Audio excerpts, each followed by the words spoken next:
എല്ലാവർക്കും നമ്മുടെ പരിപാടിയിലേക്ക്, പ്രത്യേകിച്ച് നിങ്ങളിൽ ഒരാളായ മണിച്ചേട്ടൻ്റെ ഏറ്റവും നല്ല പ്രോഗ്രാമിലേക്ക് എല്ലാവർക്കും ഹാർദവമായ സ്വാഗതം. ഇന്ന് ഞങ്ങൾ മനോഹരമായ ഒരു സ്ഥലത്തിരിക്കുകയാണ്. പ്രത്യേകിച്ച് ചാലക്കുടി തന്നെയാണ്. സാധാരണ ചോദിക്കാറുണ്ട് ഈ അച്ഛന്മാരുടെ പിള്ളേരെന്തി എന്നൊക്കെ ചോദിക്കുമ്പോൾ പറയും, ഓ അതോ പിഴയാണ്, പിള്ളേർ പിഴയാന്നൊക്കെ പറയും. പക്ഷെ മണിച്ചേട്ടനെ കുറിച്ച് ഇവിടെ ഒന്ന് ചോദിച്ചാൽ പറയും പിഴയല്ല, ആ പുഴയിൽ ചാലക്കുടി പുഴയുണ്ട്. നമ്മളിപ്പോഴും പുഴയിൽ തന്നെയാണ്. അപ്പൊ ഈ പുഴയെ കുറിച്ച് പാട്ടിലായാലും കൊള്ളാം, കഥയിലായാലും കൊള്ളാം, എവിടെയാണെങ്കിലും മണിച്ചേട്ടൻ ചാലക്കുടിയെ കുറിച്ചും പറയാറുണ്ട്, ചാലക്കുടി പുഴയെ കുറിച്ചും പറയാറുണ്ട്. അത്രമാത്രം ഇഷ്ടപ്പെടാൻ എന്താണ് മണിച്ചേട്ടൻ? എന്തെങ്കിലും രസകരമായിട്ടുള്ള സംഭവങ്ങൾ പുഴയിൽ ഉണ്ടായിട്ടുണ്ടോ? അല്ലെങ്കിൽ അതില് രസകരമാണെന്ന് ഞാൻ പറഞ്ഞത് ഇത് തന്നെയാണ് നമ്മുടെ ഒരു എന്റെ സൗന്ദര്യം എന്ന് പറയുന്നതാണ് ഈ കാണുന്ന സൗന്ദര്യം. ഈ പ്രകൃതിയും പിന്നെ അതേമാതിരി പുഴയും ഈ കുയിലിന്റെ കരച്ചിലും കിളികളുടെ കരച്ചിലും ഇതൊക്കെ കേട്ടിട്ടാണ് നമ്മൾ ഇവിടുന്ന് വളർന്നു വന്നത്. പിന്നെ അതുപോലെ തന്നെ നമുക്ക് ഞാൻ എപ്പോഴും എല്ലാ ഇന്റർവ്യൂലൊക്കെ പറയാറുള്ളതാണ്, നമ്മുടെ നാട്ടുകാരും എല്ലാവരും നമുക്ക് ഭയങ്കര സപ്പോർട്ടായിരുന്നു. അത് തന്നെയാണ്. പിന്നെ ഈ ആ കുഞ്ഞു ചെറുപ്പത്തിലുള്ള പുഴയിൽ മീൻ പിടിക്കാൻ പോലും അതൊന്നും നമുക്ക് മറക്കാൻ പറ്റില്ല എന്നുള്ളതാണ്. ഒരു ഭയങ്കര രസകരമായ അനുഭവങ്ങളൊക്കെയാണെന്നുള്ളതാണ്. അത് ഞാൻ ഒരുപാട് ആളുകളായിട്ട് ഞാൻ പങ്കുവച്ചിട്ടുള്ളതാണ്, നിങ്ങളൊക്കെ കേട്ടിട്ടുണ്ടാണ്. പക്ഷെ എന്നാലും ഇപ്പൊ പ്രചോദ് വരുമ്പോ തന്നെ കണ്ടില്ലേ നമ്മുടെ അടുത്തൊരു അന്തരീക്ഷം കാര്യങ്ങളും. അതുകൊണ്ട് നമുക്ക് ഇതിനെപ്പറ്റി പറയുമ്പോൾ ഒരുപാട് 1000 നാക്കുള്ള അനന്തനൊക്കെ പറഞ്ഞ മാതിരിയാണ്. ചാലക്കുടിയെ പറ്റി പറയുമ്പോൾ 1000 നാക്കോട് കൂടി തന്നെ ഞാൻ പറയുള്ളൂ. ഞാൻ എന്റെ ഒരു ഹൃദയമാണെന്ന് ഞാൻ പലപ്പോഴും പറഞ്ഞിട്ടുണ്ട്. എന്റെ ഒരു ഭാഗം ചാലക്കുടി എന്റെ ഒരു ഹൃദയമാണെന്ന് പറഞ്ഞേക്കാം. അത് ഞങ്ങൾക്ക് തോന്നി. കാര്യം ഞങ്ങൾ അവിടെ വന്നപ്പോഴത്തേക്ക് ഭക്ഷണം കഴിക്കാൻ അവിടെ അപ്പം അവിടെ ഇരിക്കുന്നവരാണ് മണി ഇന്നലെ വന്നല്ലോ, കറക്റ്റ് ആയിട്ട് എപ്പോ വന്നു എന്താന്നൊക്കെ ഉള്ളത് അതെ, ഞാൻ എവിടെ പോയി എവിടെ വന്നു എന്നുള്ളത് കൃത്യം അറിയാൻ പറ്റും. എന്റെ വീടിന് മുമ്പത്തൊരു 2, 3, 4 കുറച്ച് ആൾക്കാർ വന്നാൽ തന്നെ ഇവിടെ പരിസരത്തുള്ള ആൾക്കാർ മണി ഇവിടെ ഉണ്ടാവില്ല, നിങ്ങൾ ഇവിടുന്ന് ഇടത്തോട്ട് തിരിച്ചിട്ട് അങ്ങോട്ട് കട്ട് ചെയ്തിട്ടുണ്ടെങ്കിൽ ആ പറമ്പിലിരിക്കണ്ടാവും. ഞാൻ എവിടെ ഇരിക്കണല്ലോ എന്നുള്ളത് അത്രയും അടുത്തറിയാവുന്ന ആളുകളാണ്, അത്രയും ബന്ധമുള്ള ആളുകളാണ് എൻ്റെ വീടിന്റെ പരിസരത്തുള്ളത്. അതെ മണിച്ചേട്ടൻ, സാധാരണ നമുക്ക് കാണാൻ ഇഷ്ടമുള്ളതാണ് ഷിപ്പ് എന്ന് പറയുന്നത്. അതെ, പക്ഷെ മണിച്ചേട്ടന്റെ ഏറ്റവും കൂടാൻ ഇഷ്ടമുള്ളതാണ് ഫ്രണ്ട്ഷിപ്പ് എന്ന് പറയുന്നത്. കാര്യം ഇവിടെ ഒരുപാട് ഫ്രണ്ട്ഷിപ്പ് ഉള്ള ഒരു വ്യക്തിയാണ്. ഇവിടെ തന്നെ അല്ല, സിനിമാ ഫീൽഡിലാണെങ്കിൽ പോലും അതിൽ ഈ ഫ്രണ്ട്ഷിപ്പ് എന്ന് പറയുന്നതിൽ മറക്കാനാവാത്ത ഒരുപാട് കൂട്ടുകാരുണ്ട്. തീർച്ചയായിട്ടും ഫ്രണ്ട്ഷിപ്പ് എന്ന് പറയുന്നത് ഒരുപാട് തരത്തിൽ ഫ്രണ്ട്ഷിപ്പ് കൂട്ടാണ്. അപ്പോൾ ചുമ്മാ കമ്പനി കൂടി നടക്കാനുള്ള ഫ്രണ്ട്ഷിപ്പ് ഉണ്ടായിരിക്കാം, അല്ലെങ്കിൽ ഒരാളെ അത്യാവശ്യ ഘട്ടങ്ങളിൽ സഹായിക്കുന്ന ഒരു ഫ്രണ്ട്സ് ഉണ്ടായിരിക്കാം, അല്ലെങ്കിൽ നമ്മുടെ ജീവിതത്തിൽ എല്ലാ കാര്യങ്ങളും അറിയാവുന്ന ഒരു ഫ്രണ്ട് ഉണ്ടായിരിക്കാം, അല്ലെങ്കിൽ തന്നെ എന്താ പറയുക, ഒരു എന്നെ സംബന്ധിച്ചിടത്തോളം ഫ്രണ്ട്ഷിപ്പ് എന്ന് പറയാൻ കാരണം ഞാൻ ആ തുടക്കം മുതലുള്ള കുഞ്ഞുനാൾ മുതലുള്ള ആളുകളാണ് എൻ്റെ കൂടെയുള്ള ആളുകൾ. എൻ്റെ കൂടെ വർക്ക് ചെയ്യുന്നപ്പോൾ ദിലീപ് ആയാലും പ്രദീപ് ആയാലും ജോബി ആയാലും ഒരുപാട് ആളുകളും എൻ്റെ വീടിൻ്റെ പരിസരത്തുള്ള ആളുകളാണ്. നമ്മളെ കുറിച്ച് അറിയുന്നവനായിരിക്കണം നമ്മുടെ കൂടെ നിൽക്കുന്നവൻ, അല്ലേ? നമ്മുടെ എപ്പോഴും നിങ്ങളെല്ലാവരും, എൻ്റെ മാന്യ എല്ലാ പ്രേക്ഷകരും എല്ലാ സുഹൃത്തുക്കളും മനസ്സിലാക്കേണ്ട ഒരു കാര്യമാണ്, നമ്മളെ ശത്രുവായിട്ട് കാണുന്നവനെ ഏറ്റവും കൂടുതൽ മിത്രമായിട്ട് സ്നേഹിക്കുക. എന്നെപ്പറ്റി അസൂയ കൊണ്ട് പല രീതിയിലും പറഞ്ഞു നടക്കുന്ന ആൾക്കാരുണ്ടായിരിക്കാം. ഇപ്പൊ ഞാനിപ്പോ അതായത് നമ്മുടെ 1000 കുടത്തിന്റെ വായ കെട്ടാം, ഒരു മനുഷ്യന്റെ വായ കെട്ടാൻ പറ്റില്ല. കാരണം അതിങ്ങനെ പറഞ്ഞുകൊണ്ടിരിക്കുന്നതാണ്. നമ്മൾ വന്ന സാഹചര്യങ്ങൾ വെച്ച് നോക്കുമ്പോൾ നമ്മളെ സഹായിച്ച ആൾക്കാർ ഒത്തിരി ആൾക്കാരുണ്ട്. നമ്മളോട് അന്നും ഇന്നും ഒരേപോലെ നിൽക്കുന്ന ആൾക്കാരുണ്ട്. ചിലർ ഞാനിപ്പോ സിനിമയിൽ വന്നിട്ടെങ്ങാനും എന്താ പറയാ, അയ്യോ ഇപ്പൊ വലിയ ആളായി എന്ന് പറയുന്ന ആളുകളുണ്ട്. പക്ഷെ ചില ആൾക്കാർ പറയും, അയ്യോ എന്നാലും പാവം ആ രാമന്റെ മോൻ കഷ്ടപ്പെട്ടിട്ടാണ് കേട്ടോ സിനിമയിലൊക്കെ വന്നു, നല്ല രീതിയിലായി, സന്തോഷമുണ്ട്.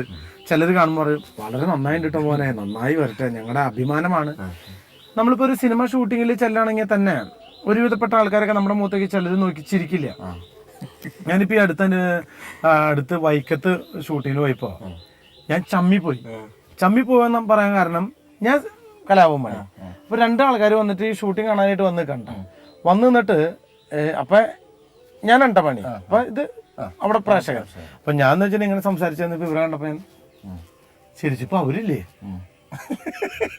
എന്താ എന്നോട് ആര് പറഞ്ഞ ചിരിക്കാൻ, അങ്ങനെ ഒരു റിയാക്ഷൻ. ഞാൻ നാറിപ്പോയിട്ട് എന്നിട്ട് ഞാൻ പറയുകയും ചെയ്തു, എന്റെ പൊന്നി അങ്ങാതി അങ്ങോട്ട് നോക്കി ചിരിച്ചിട്ട് ഇങ്ങോട്ട് ചിരിക്കാത്ത ആളെ ഞാൻ ആദ്യമായിട്ടാണ് കാണണേന്ന് പറഞ്ഞു. പറയാണ്ടിരിക്കാൻ നിർത്തില്ല. അങ്ങനെ കാണുന്ന ആളുകൾ ഉണ്ടായിരിക്കും. പക്ഷെ എന്തായാലും ഫ്രണ്ട്ഷിപ്പ് എന്ന് പറയുന്ന സാധനം ഞാൻ പറഞ്ഞു ചുമ്മാ ഒരു അലമ്പിക്കൂടെ നശിപ്പിച്ച് കളയാനുള്ള ഒരു സംഭവമല്ല.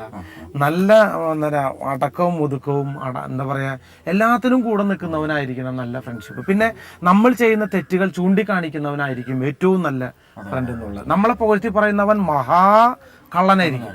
എല്ലാവരും സാധാരണ സിനിമയിലൊക്കെ ആയി കഴിഞ്ഞാൽ ഈ ബുക്കിനെ പറ്റിയൊക്കെ ഞാൻ ബുക്സ് ഒരുപാട് വായിക്കുന്ന ആൾക്കാരാണ്.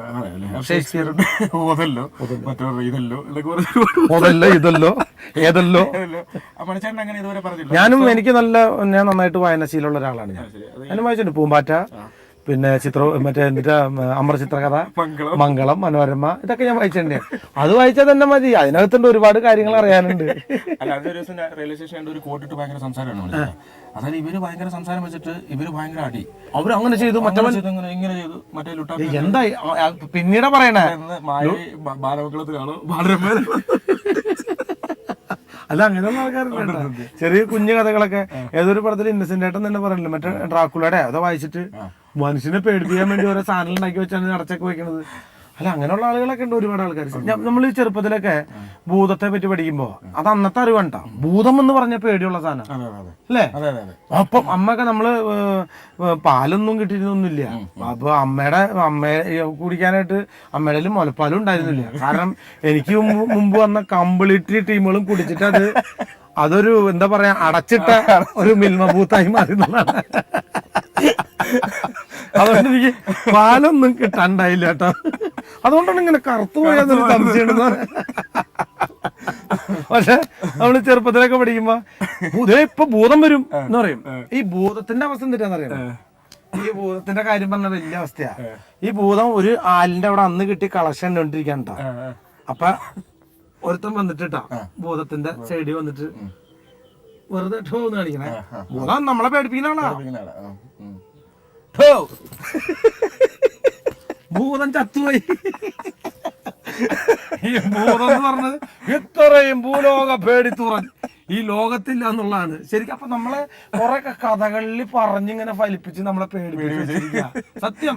ഇന്ന് എന്റെ മോള് സീരിയലിൽ പ്രേതത്തിന്റെ സീരിയൽ കാണും. അമ്മേ വായമ്മ കോമഡി തുടങ്ങാറായി, വായു കണ്ണില് മറ്റേ ഇത് പോണ ചേച്ചി വരുന്ന സമയമായിരുന്നു. കണ്ണി കൂടെ ഇങ്ങനെ ഷൂ എന്ന് പോണ ചേച്ചി വരുന്ന സമയമായി. വായു അച്ഛൻ ഭയങ്കര രസാ പ്രേതത്തിനെ. നമുക്കൊക്കെ കറുപ്പ കളറൊക്കെ അല്ലേ, അവർക്ക് ഭയങ്കര വെള്ള കളറാ. പിന്നെ സാരി കൊടുത്തിട്ട് ഇങ്ങനെ അവര് നഖത്തിന്റെ ഈ യശിയുടെ നഖം നമുക്ക് കിട്ടി ഇത്ര നീളം അല്ലേ? കള്ളിയങ്കാട് നീലി എന്നൊക്കെ പറഞ്ഞിട്ട് ഈ നമ്മൾ ഈ പ്രേതം ഇഡലിയൊന്നും കഴിക്കാൻ കണ്ടിട്ടില്ല. പ്രേത ഇഡലി ഒരു സിനിമയിലുണ്ടായത്. ഹലോ, ഒട്ടുമിക്ക ആൾക്കാരും ഇങ്ങനെയുള്ള സാധനങ്ങൾ കണ്ടിട്ട് വിശ്വസിച്ചു പോണ ആൾക്കാർ ഇന്ന് പത്രത്തിൽ എഴുതുന്നത് അതേപടി വിശ്വസിച്ചിറങ്ങുന്ന എത്രയോ ആൾക്കാരുണ്ട്. ഒരു യാതൊരു കാരണവശാലും അത് എന്താണെന്ന് പോലും ചിന്തിക്കാതെ എടുത്ത് ഇറങ്ങുന്ന ഒരുപാട് ആളുകളുണ്ടെന്നുള്ളതാണ്. അതാണ് നമ്മുടെ എന്താ പറയാ, ഇതിപ്പോ ഒരു സിനിമ കണ്ട് ഒരേ അക്രമങ്ങൾ ചെയ്യുന്ന എത്രയോ ആളുകൾ ഉണ്ടെന്നുള്ളതാണ്. സീരിയല് കണ്ട് കൊച്ചുകുട്ടികൾ രാമായണത്തില് മറ്റേ വാണം വിടണ സാധനത്തില് ഒരു കൊച്ചുകുട്ടി ഈർക്കിലോണ്ട് വിട്ടിട്ട് കണ്ണും പോയി. അല്ല, അതൊക്കെ ഇപ്പൊ കൂടുതലും വെക്കേഷൻ സമയങ്ങളിലൊക്കെ നടക്കുന്ന കാര്യങ്ങളാണ്. കുഞ്ഞുമക്കളൊക്കെ ഈ പാടത്തും പറമ്പിലും ഓട്ടം ചാട്ടം ക്രിക്കറ്റ് കൊണ്ട് കളി കണ്ണിനടി. ഇപ്പൊ ഒരുവിധപ്പെട്ട വീട്ടിലൊക്കെ ചെന്ന കുഞ്ഞുങ്ങൾ ഇരിക്കണോ എന്ത് പറ്റിയവന് പറമ്പില് കളിക്കാൻ പോയപ്പോ ഒരുവിധപ്പെട്ട കുഞ്ഞുങ്ങളുടെ കൈമൊക്കെ ഉണ്ടോ പാലും കുപ്പി കെട്ടി നോക്കിയിട്ടുണ്ടോ ഈ പ്ലാസ്റ്റിക് ഇട്ടിട്ട്?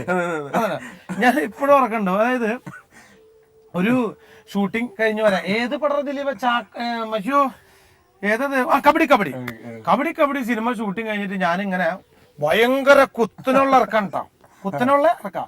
അതിൽ നിന്ന് ഇങ്ങനെ ഞാൻ വണ്ടിയിൽ വരുമ്പോ ഒരുത്തൻ ഷർട്ടൊന്നും ഇടാണ്ട് ട്രൗസർ, എന്റെ പഴയ കാലത്തെ ട്രൗസർ പോലെ അവന്റെ ട്രൗസർ ഇരിക്കണം, അങ്ങനെ ചിരിച്ചിട്ടുള്ള ട്രൗസർ ബാക്ക് കീറിയിട്ട് ഇങ്ങനെ ഹാപ്പി ആയിട്ട് ട്രൗസർ. അവന് ട്രൗസറിനും സന്തോഷം, അവന്റെ മുഖത്തും സന്തോഷം. ഈ സൈക്കിളും പോകണ്ട. അപ്പൊ അവന്റെ അമ്മ താഴെ നിന്ന് അലക്കുമ്പോ എടാ വീഴും വീഴും വീഴും, എടാ വേണ്ട പതുക്കമാ വീഴും വീഴും. അപ്പൊ പറയേ ഒന്നും പറ്റില്ല. ഈ ഇറക്കത്തുനിന്ന് സൈക്കിൾ അങ്ങോട്ട് വീണിട്ട് നെഞ്ചാൻ കൂടെ നോക്കിയിട്ടില്ലേ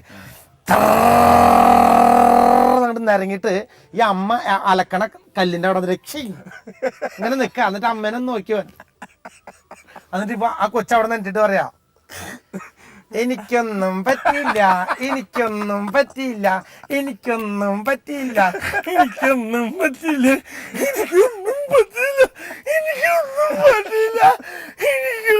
പട്ടില്ലടി പട്ടി.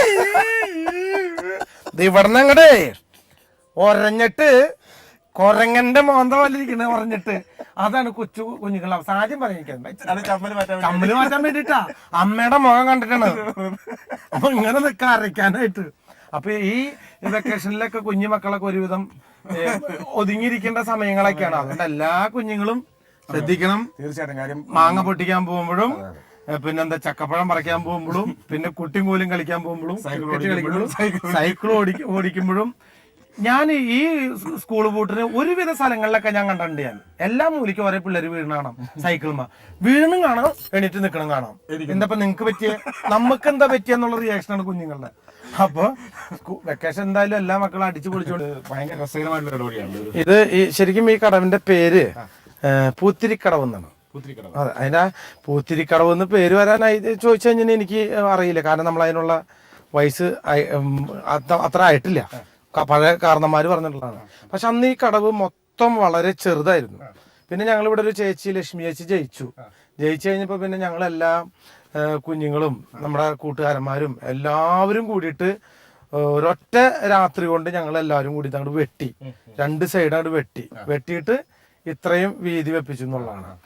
അപ്പൊ അതുകൊണ്ടാണ് പറഞ്ഞത് മണി വഴി വെട്ടുമ്പോൾ എന്ന് പറഞ്ഞത്. പക്ഷെ എന്ത് നല്ല രസം കേട്ടോ അവിടെ. അതുകൊണ്ടാണ് പറഞ്ഞ ഒരു വളവും തിരിവും ഒക്കെ ഗുണ സിനിമയിലേക്കാണ്. അത് തന്നെ ഭയങ്കര തണുപ്പും കാര്യങ്ങളൊക്കെയാണ് സംഭവം. ഒരു ഏർപ്പാട് ഒരുപാട് കഥകളൊക്കെ വിളിച്ചു പറഞ്ഞു. അങ്ങനെ എന്തെങ്കിലും ആത്മകഥ എഴുതാൻ പറ്റും? ഞാനൊരു ആത്മകഥ എഴുതി. അതായത് വെള്ളി നക്ഷത്ര മാസികയിലാണ്. സുരേഷ് പ്രവന്തൂർ എന്ന് പറഞ്ഞ ചേട്ടനാണ് അത് എഴുതിയ പാവം. അങ്ങനെ എഴുതിയിട്ട് ഞാൻ എന്റെ അയൽവക്കത്ത് ഒരാളുടെ പേര്, നമുക്ക് എല്ലാവർക്കും കളിപ്പേരുണ്ടാവില്ലേ, അങ്ങനെ ഒരു കളിപ്പേര് കൂട്ടി പറഞ്ഞതിന് ആ പുള്ളി വേറൊരാളുടെ വാക്ക് കേട്ടിട്ട് എന്റെ വീടിന്റെ പരിസരത്ത് ഏറ്റവും ഇഷ്ടമുള്ള ഒരാളുണ്ട്, ഭയങ്കര ഇഷ്ടാ. മനസ്സിലായില്ലോ? ആ ഇഷ്ടമുള്ള ആള് ഈ പാവങ്ങളെ പോയി പറഞ്ഞ് പിരിപിടിപ്പിച്ച് കോടതി കൊണ്ട് കേസ് കൊടുക്കും. കോടതി കേസ് കൊടുത്ത് ഞാൻ ഒരു ആത്മകഥ എഴുതിയിട്ട് എന്റെ പൊന്ന് പ്രചോദയ 7 വർഷം കോടതി ഞാൻ കയറി ഇറങ്ങി. അതോടുകൂടി നോ ആത്മകഥാസ്.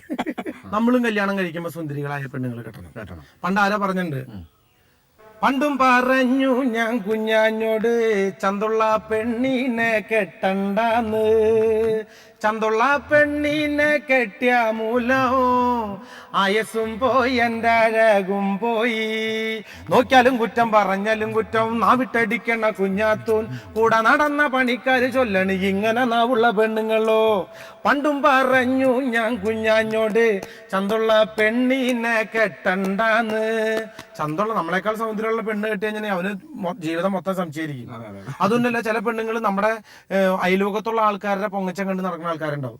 അപ്പൊ ഭർത്താവൊക്കെ പറയാറുണ്ട്, അണ്ണാൻ ചാടണ ചേലി കണ്ട് പിന്നെ മന്നൻ ചാടിയല്ല കുഞ്ഞാഞ്ഞ്, അണ്ണാൻ ചാടണ ചേലി കണ്ട് പിന്നെ മന്നൻ ചാടിയല്ല കുഞ്ഞാഞ്ഞ്, ആണിനൊതുങ്ങണ പെണ്ണല്ലെങ്കിൽ പിന്നെ ജമ്മന്തുലഞ്ഞില്ല കുഞ്ഞാഞ്ഞ്, ആണിനൊതുങ്ങണ പെണ്ണല്ലെങ്കിൽ പിന്നെ ജമ്മന്തുലഞ്ഞില്ല കുഞ്ഞാഞ്ഞ്.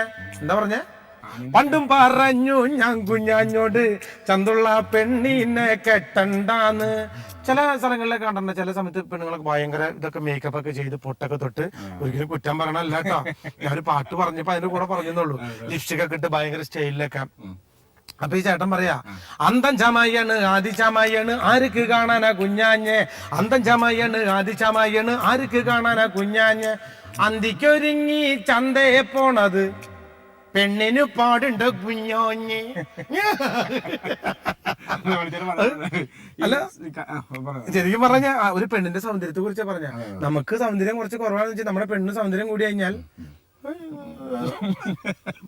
ചെറിയ പ്രശ്നം അങ്ങനെയൊക്കെ ആയിപ്പോവും.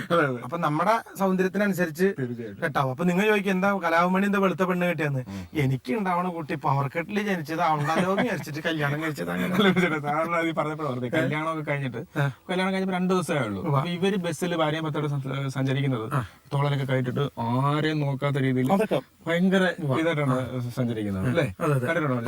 അതിന് ഉദാഹരണം ഉണ്ട്. ഒരാള് ബസ്സിൽ ഇങ്ങനെ യാത്ര ചെയ്യണ്ട, ബസ് ഇങ്ങനെ പോയി, പെണ്ണുണ്ട്, അത് ഇയാള് അടിച്ചിറങ്ങി, അളറങ്ങണ്ട് ടിങ് അടിച്ചു, ഇയാളിറങ്ങിയിട്ട് ഇയാളുടെ പെണ്ണിനെ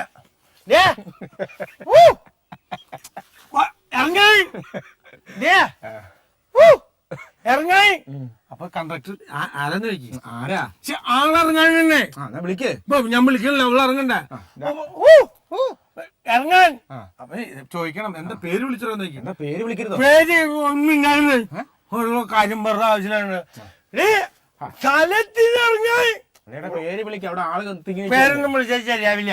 പേര് വിളിച്ചാൽ ശരിയാവില്ല. പേര് വിളിക്കേട്ടാ. പേര് വിളിച്ചാൽ ശരിയാവില്ലേ? ആണ് ശരിയാ. പേര് വിളിച്ച് ഇങ്ങോട്ട് വിളിക്കിറക്ക്. എന്റെ ഭാര്യയാ. ഞാൻ ചേട്ടാ മൂന്ന് വിളിച്ച അവിടെ ആൾക്കാർ അത്രയും നിറഞ്ഞേക്കല്ലേ. ചേട്ടാ പേര് വിളിച്ചാലേ ഇറങ്ങി. പേര് വിളിച്ചാലേ ശരിയാവില്ല. എന്താ സംഭവം? അവളെ പേര് ഷക്കീലാന്നാ. ഇപ്പൊ ഷക്കീല പടക്കം ഭയങ്കരമായിട്ട് ഓടിക്കൊണ്ടിരിക്ക. ഇയാളുടെ നാണക്കേട് കൊണ്ട് ഇയാളുടെ ഭാര്യയുടെ പേര് ഷക്കീലാന്നാ. ഇയാള് ഇയാൾക്ക് പേര് വിളിക്കാനുള്ള ചമ്മല് അങ്ങനെയുള്ള ആളുകളുണ്ട് പോലെ. പ്രിയമുള്ള കലാപ്രേമികളെ, ഇത് ഞാനാ നിങ്ങളുടെ കലാഭവമണി. എന്തേ വേറൊരു കാര്യമുണ്ട്. കൈരളി ചാനലിലെ സ്ഥിരമായിട്ട് നിങ്ങൾ കാണുന്നൊരു പ്രോഗ്രാം ഉണ്ടല്ലോ, മണിമീണ മീട്ടുമ്പോൾ. ഇതിനകത്ത് പുതിയ സെഗ്മെന്റ് ഉണ്ട്. നിങ്ങൾ എല്ലാവരും എന്നെ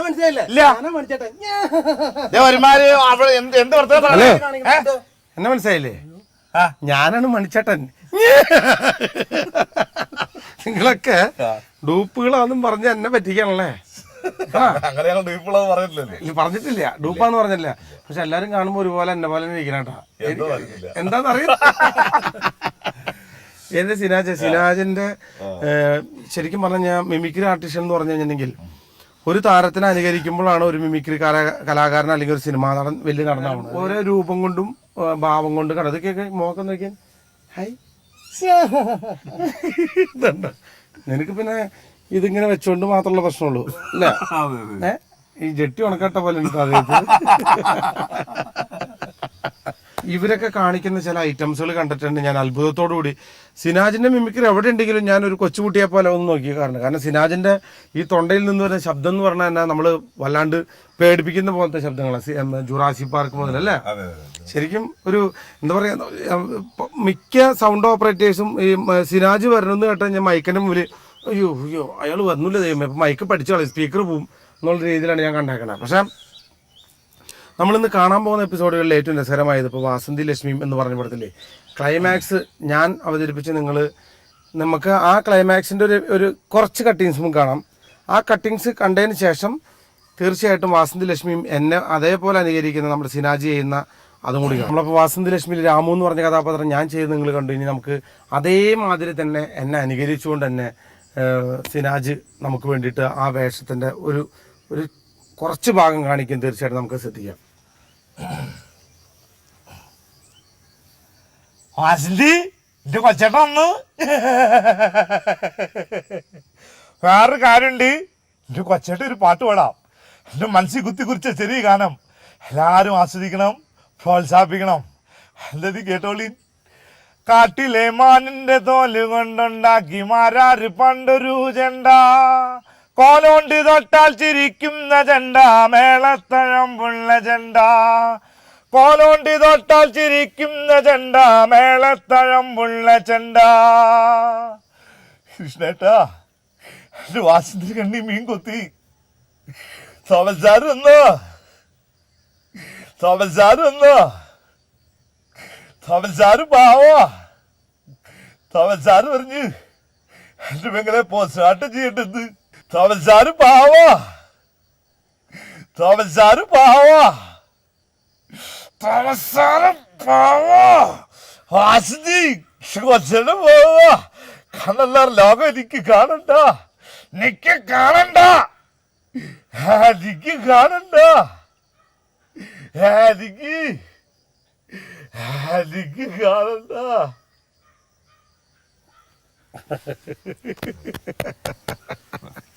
ശരിക്കും ആ സീനിൽ അഭിനയിക്കുമ്പോൾ അറിയാം സിനാജ, അവിടുത്തെ കാഞ്ഞാറ് തൊടുപുഴ നിവാസികളൊക്കെ എല്ലാം ഇങ്ങനെ അത്ഭുതത്തോട് കണ്ടു നിൽക്കണമായിട്ടുണ്ട്. പക്ഷെ ഞാൻ അഭിനയിച്ചുകൊണ്ടിരിക്കുമ്പോൾ അവരെല്ലാരും ഇങ്ങനെ എന്താ ആരോ പറഞ്ഞ മാതിരി മൊത്തം നാട്ടുകാരുടെ കണ്ണിൽ ഇങ്ങനെ ഒരു കണ്ണീര് നനഞ്ഞ പോലെ. പക്ഷെ അതിനകത്ത് ഇന്റർവ്യൂവിനകത്ത് മത്സരം പറഞ്ഞില്ല, ആ കരച്ചിൽ കഴിഞ്ഞിട്ട് പിന്നെ നിർത്താൻ പറ്റില്ല. ശരിക്കും കരച്ചിൽ നിർത്താൻ പറ്റില്ല. കാരണം പിന്നെയും കരഞ്ഞു. മരിച്ചു കിടക്കുന്ന പ്രവീണ ഞാൻ നോക്കുമ്പോൾ മരിച്ചു കിടക്കുന്ന ആളുടെ കണ്ണിൽ നിന്ന് ഇങ്ങനെ കുറച്ച് വെള്ളം ഇങ്ങനെ ഒഴുകണ്ടായിരുന്നു. അപ്പൊ പ്രവീണ പറയാം, മനുച്ചേട്ടാ സഹിക്കാൻ പറ്റല്ലോ മനുച്ചേട്ടൻ വന്നിട്ട് പറഞ്ഞില്ലേ വാസന്തിയെ ഞാൻ ആ പടത്തിലഭിനയിച്ചാണോ വാസന്തിയെ നിന്റെ കണ്ണും മീൻ കൊത്തിയെടുന്ന് കേട്ടല്ലോ. ഇപ്പൊ നീയും കൊച്ചേട്ടനെ പോലെ കണ്ണ് കാണാൻ പറ്റണല്ലേ?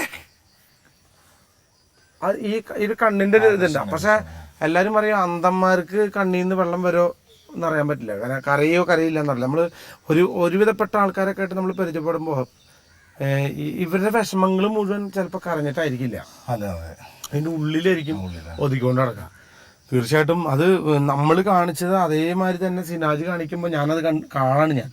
അപ്പോൾ ഞാൻ അത്ഭുതത്തോടുകൂടി നോക്കാം, ദൈവമേ എൻ്റെ പോലെ കാണിക്കാൻ ആൾക്കാർ കൂടി ഉണ്ടല്ലോ എന്നുള്ളൊരു സന്തോഷം കൊണ്ട് നോക്കണ്ട.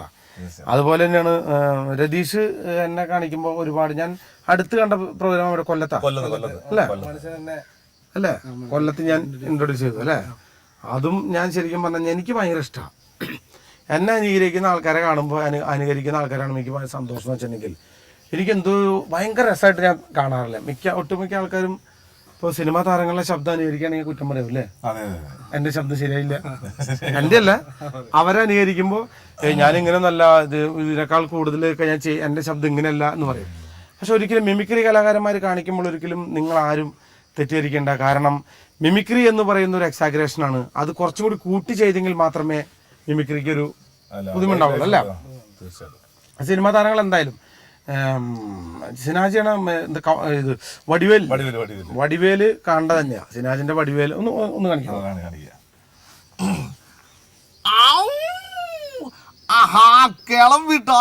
கிளம்பிட்டு வேணா வலிக்குது ஆதரவு நாட்டு சாரைக்கடை ஆர்வை கடவால கடவாமா விடுப்பு போவோம் கூட என்ன ஐயா ஓடும் நதி ஓடிய நதியா கடலா கடலையா ஆஹா வந்துட்டா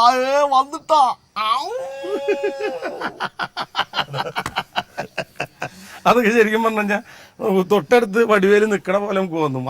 വടിക്കുന്നതായ വിളിക്കുന്നത് നമ്മള് കണ്ട ഇതിന്റെ വസ്ത്രങ്ങളൊക്കെ കണ്ട, ഈ ഷർട്ട്, പിന്നെ അതേമാതിരി ഒരു റെഡ് കളർ ബനിയൻ, അതിന്റെ മുകളിൽ ഒരു മാല, ഇതൊക്കെ ശരിക്കും കുറി. ശരിക്കും ഒരു കലാകാരനെ ശരിക്കും ഒബ്സർവ് ചെയ്യണം. അതൊരു കലാഭവമണിയല്ല, ഏതായാലും നമ്മളൊരു മിമിക്രി മാത്രമല്ല.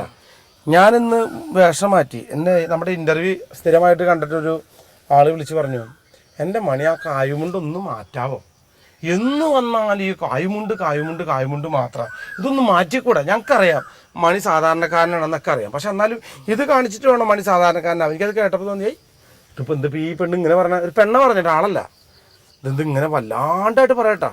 പക്ഷെ ഒരാളുടെ വേഷം അതേമാതിരി അനുകരിക്കുക എന്നുള്ളതാണ്. നമ്മൾ ചെയ്യുന്ന വേഷങ്ങൾ ശരിക്കും കൃത്യമായിട്ട് അവർ കണ്ട് പഠിച്ച്, കുറി ഇന്നതാണ്, മുടി ഇങ്ങനെയാണ്, വേഷം ഇതാണ്, മാല വേണം, അങ്ങനെ വേണം, എല്ലാം കറക്റ്റായിട്ട് പഠിച്ചുകൊണ്ടിരിക്കുകയാണ്. അപ്പോൾ ഒരിക്കലും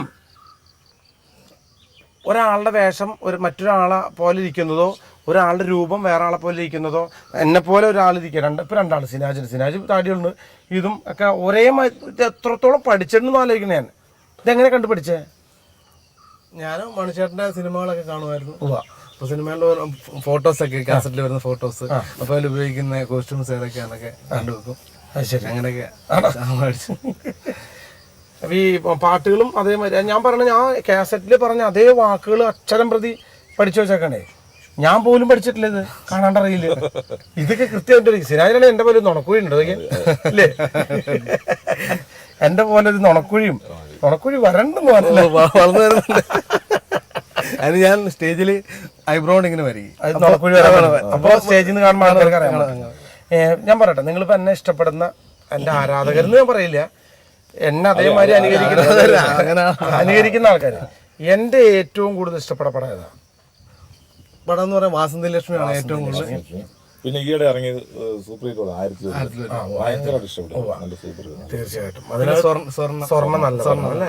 ഓക്കെ, ഞാൻ പറഞ്ഞത് വേറെ ഒന്നല്ല. നമ്മളിപ്പോൾ ഞാൻ ചില പടങ്ങൾ കാണുമ്പോൾ നമ്മളിപ്പോഴും, ഞാൻ അന്ന് മമ്മൂക്കയുടെ പടം കാണാൻ പോണതിനെ പറ്റി ഞാൻ പറഞ്ഞിരുന്നു. സൈക്കിളിൻ്റെ പുറകിൽ വീടിൻ്റെ അടുത്തൊരാളുടെ ചേട്ടൻ്റെ കൂടെ അയാളെ ചവിട്ടി തിയേറ്ററിൽ കൊണ്ടുപോകും. അതാണ് എനിക്ക് എൻ്റെ ഫ്രീ ടിക്കറ്റ് എന്ന് പറഞ്ഞത്. എന്ന പോലെ തന്നെ നമ്മളിങ്ങനെ അനുകരിച്ച് സിനിമയിലേക്ക് വരാൻ താല്പര്യങ്ങളൊക്കെ നിൽക്കുന്നുണ്ടാവുമല്ലോ. സിനാജ് അഭിനയിച്ചല്ലോ ചേട്ടന്റെ ഒരു 4 പടത്തിൽ ചേട്ടൻ തന്നെ വിളിച്ചെനിക്ക് അവസരം തന്നാ. അത് ശരി. അത് ചാക്കരണ്ടാവൻ, റെഡ് സല്യൂട്ട്, നന്മ, കബഡി. Very good. രതീഷ് അഭിനയിച്ചിട്ടില്ല? ഇല്ല, എനിക്ക് അങ്ങനെ ഒരു അവസരം കിട്ടി. വേണ്ട മോനെ, ഞാൻ അവിടെ വായിക്കുള്ള നല്ലോണം വയറ്റിപ്പഴമായിട്ട് ഇതുകൊണ്ടെങ്കിൽ എനിക്കൊരു അവസരം കിട്ടും. പല്ലെടുത്തോളഞ്ഞ എന്റെ പോലെ. ഇല്ല, അത് അങ്ങനെ ഉള്ളതാ. എന്റെ പൊന്നു കുഞ്ഞതൊക്കെ എനിക്ക് നീ പല്ല് പോയോ? എല്ലാം അങ്ങനെ പോയി. പല്ലെടുത്ത് കളഞ്ഞോ? എടുത്തു കളഞ്ഞല്ല, ഇതിനും അത് പോയി. പിന്നിപ്പൊ എന്റെ പരിപാടി കണ്ടാലും അടിച്ചു കളഞ്ഞാണോ? അല്ല, പല്ല് പറഞ്ഞു പോയോ പറയാണ്ട് പോയോ? പല്ല് പറഞ്ഞു പോയി. പല്ല് പറഞ്ഞിട്ട് പോയതുകൊണ്ട് കുഴപ്പമില്ല. അല്ല നീ നോക്ക കണ്ട നീ അല്ലേ ആ പല്ല് അതേമാതിരി എന്റെ പോലെ എനിക്കറിയാൻ പറ്റില്ല എന്റെ പൊന്നെ. എന്തായാലും നമുക്ക് ഇങ്ങനെ കേൾക്കുമ്പോഴും കാണുമ്പോഴും ഇവരനുകരിക്കുന്ന ഒരേ ശബ്ദങ്ങൾ കേൾക്കുമ്പോഴും സിനിമാ താരങ്ങൾ ആരും ശബ്ദം എടുക്കാറുണ്ട്? സിനിമയിൽ ഞാൻ മണിച്ചേട്ടൻ മാമുക്കോടെ ചേട്ടൻ്റെ ശബ്ദം. ഞാനും മാമുക്കയെ മാത്രം അനുകരിക്കാറുള്ളൂ. പിന്നെ ജനാർദ്ദനെ അങ്ങനെ ഞാൻ മണിച്ചേട്ടനെയാണ് ഫേവറേറ്റ് ചെയ്യുന്നത്. മണിച്ചേട്ടൻ്റെ വേറെ ഒരു ടോൺ ഞാൻ അങ്ങനെ ഇമിറ്റേറ്റ് ചെയ്യാറില്ല. കാരണം മണിച്ചേട്ടൻ ടോൺ പോലും എന്ന് പ്രതീക്ഷിച്ച് വേറെ പാട്ട് പോലും പാടാറില്ല. എന്റെ ശബ്ദം അനുകരിച്ചിട്ടായാലും കുറ്റം പറഞ്ഞിട്ടുണ്ടായി അവനൊക്കെ നിനക്ക് പ്രാന്തല്ല അവനൊക്കെ അനുകരിക്കാന്ന് പറഞ്ഞു. ഇല്ല, അങ്ങനെ പറഞ്ഞിട്ടില്ല. കാരണം മണിച്ചേട്ടൻ്റെ ഒരു പ്രോഗ്രാമിൽ നമ്മളിപ്പോൾ ഒരു പ്രോഗ്രാം നമ്മൾ ചെയ്യുമ്പോഴത്തേക്ക് അതൊന്നും പറയല്ല മണിച്ചേട്ടാ. അതായത് നമ്മൾ ചെയ്ത് കഴിയുമ്പോൾ എന്നെ മണിച്ചേട്ടാന്ന് വിളിച്ചാണ് ക്ഷയിക്കേണ്ടി വന്നു. മണിച്ചേട്ടാ അടിപൊളി ചേട്ടാ, കൊള്ളാട്ടാ ഒക്കെ പറയാര് നല്ല അങ്ങനെ ഭയങ്കരമായിട്ട്. അത് ഭയങ്കര. അപ്പം നമ്മളിപ്പം വിചാരിക്കുന്നത് മണിച്ചേട്ടൻ അത്ര ജനപ്രിയ, നമ്മൾ ആ പ്രോഗ്രാം ചെയ്യുമ്പം മണിച്ചേട്ടൻ അത്ര നമ്മളതുപോലെ അവർ അപ്രീഷിയേറ്റ് ചെയ്യാന്ന് പറഞ്ഞാൽ മണിച്ചേട്ടനുള്ള അംഗീകാരമായിട്ടാണ് നമ്മളെ കാണാം. മണിച്ചേട്ടൻ അത്ര ഇഷ്ടപ്പെടുന്നതുകൊണ്ടാണ്. ഭയങ്കര അനുഭവം. അപ്പോൾ തന്നെ പ്രോഗ്രാം ചെയ്ത് വന്നു കഴിയുമ്പോൾ പറയും, ബാക്കി ഒന്ന് പറയും, കുറെ ആൾക്കാരൊക്കെ വന്ന് അലമ്പുണ്ടാക്കിട്ട് പറയും, നീ എന്താ കാസറ്റ് ഇട്ടാണോ പാടുന്നത്? മണിയുടെ കാസറ്റ് ഇനിയും ഉണ്ടോ, ഇനിയും ഇടാൻ പറയും. അതേപോലെ പറഞ്ഞോണ്ടിരിക്കും. മണിച്ചേട്ടന്റെ ഇവിടെ ഏലൂര് എന്ന് പറയുന്ന സ്ഥലത്തില്ലേ, കളമശ്ശേരി, അവിടെ ഞാൻ പ്രോഗ്രാം ചെയ്യാൻ വന്നപ്പോഴത്തേക്ക് മനുഷ്യന്റെ കൂട്ടുകാരും പെങ്ങളുടെ മാനൊക്കെ വന്നിട്ടുണ്ട്. അപ്പൊ ഞാൻ ഈ പ്രോഗ്രാം ചെയ്തോണ്ട് ആദ്യം രണ്ടുപേര് പാടിയിട്ട് ജനങ്ങളെ സൂചിപ്പിക്കാനായിട്ട് വെളിയിലോട്ട് ഇറങ്ങും. അപ്പൊ അങ്ങനെ അങ്ങ് പോകും. അപ്പൊ ഈ പാർലൈറ്റ് വെച്ചിരിക്കുന്നുണ്ട്, അപ്പുറത്തോടെ ഇരുട്ടാ. അപ്പൊ അങ്ങ് അവിടെ ചെന്ന് ഇങ്ങനെ പാടി കഴിയുമ്പോൾ ഇവര് വിചാരിക്കുന്ന കാര്യം സീഡിയിട്ട് പാടുക. പ്രശ്നം ഉണ്ടാക്കി. ലാസ്റ്റ് എന്നോട് പറഞ്ഞു, മണിച്ചേട്ടന്റെ ഫിഗർ ഉണ്ട്, പൊക്കം കുറവാണ്, എന്നാലും കുഴപ്പമില്ല, ഞങ്ങൾ സമ്മതിച്ചു. പക്ഷെ നീ എന്ത് കാസറ്റ് ഇട്ട് ഈ പാടുന്നത് എന്തിനാന്ന് ചോദിച്ചു. ഞാൻ പറഞ്ഞു, സുഹൃത്തെ ഞാൻ അങ്ങനെയല്ല, നമ്മളുടെ നാളത്തുനിന്ന് വർഷം അങ്ങനെ പഠിച്ചതാണ്, നിങ്ങൾക്ക് വേണ്ടി ഞാൻ പിന്നെ കാസറ്റ് ഇട്ട് സീഡി ഇട്ടിട്ട് പാടാതെ അങ്ങനെ ചെയ്യാറുണ്ട്. ഇപ്പൊ ഞാൻ മണിച്ചേട്ടന്റെ പാട്ട് പാടുമ്പോൾ പരലി പരലി പരലി പൂവാലി പരലി പരലി ഇന്നിലി നേരത്ത് പരലി ഇങ്ങനെ കാണിക്കും. അതെ, ഞാൻ പറഞ്ഞ മാതിരി നിർത്തിയിട്ട്, കാരണം ഇത് സി ഡി അല്ലാന്ന് അറിയിക്കാൻ നോക്കിട്ട് ഒരു മനുഷ്യന്റെ അനുഭവം നോക്ക്. ഒരാളുടെ ശബ്ദം അനുകരിച്ചിട്ട് പാടുമ്പോൾ മറ്റുള്ള ഓഡിയൻസ് കാണുമ്പോൾ പറയാം, നീ എന്തിനാ സി ഡി ഇട്ട് പാടണേന്ന് വരെ പറയുമ്പോൾ, കാരണം അത്രയും കൃത്യമായിട്ട് അനുകരിക്കുന്നതുകൊണ്ട് മാത്രമാണ് അങ്ങനെ ഒരു ഓഡിയൻ പറയണത്. അതൊരു അംഗീകാരം തന്നെയാണ്. അത് അങ്ങനെ ആൾക്കാർ പറഞ്ഞിട്ടുണ്ടെങ്കിൽ രതീഷെ അതൊരു അംഗീകാരമായിട്ട് കൂട്ടിയാൽ മതി. ഓക്കെ, അപ്പോൾ എന്തായാലും എൻ്റെ നാടൻപാട്ട് രതീഷ് പാടി, പിന്നെ അതേമാതിരി തന്നെ സിനിമയിൽ അഭിനയിച്ച് അതേമാതിരി അഭിനയിച്ചു. നമുക്ക് തീർച്ചയായിട്ടും വാണി വിശ്വനാഥ് ഞാനും കൂടി ഒരു എൻ്റെ നാടൻപാട്ടുകളിൽ അഭിനയിച്ച കുറേ ആൾക്കാരുണ്ട്. ഒന്ന് മഞ്ജു വാര്യർ, പിന്നെ കാവേരി, പിന്നെ വാണി വിശ്വനാഥ്. അതൊക്കെ എനിക്ക് തോന്നുന്നു ഒരു സിനിമയ്ക്ക് കിട്ടിയൊരു അംഗീകാരമായിട്ട് ഞാൻ കാണണം. ഞാൻ അപ്പോൾ അതിൽ വാണി വിശ്വനാഥ് ഞാനും കൂടി അഭിനയിച്ചൊരു പാട്ടുണ്ട്. എന്നറിയുമ്പോൾ ചാലക്കുടി ചന്തയ്ക്ക് പോകുമ്പോ ചന്ദന ചോപ്പുള്ള മീൻകാരി പെണ്ണിനെ കണ്ടേ ഞാൻ, ചിണ്ടക ചിണ്ട ചെമ്പല്ലി കരിമീൻ ചെമ്മീനേ, പെണ്ണിന്റെ കൊട്ടലി നെയ്യുള്ള പിടയ്ക്കണ മീനാണ്ടേ.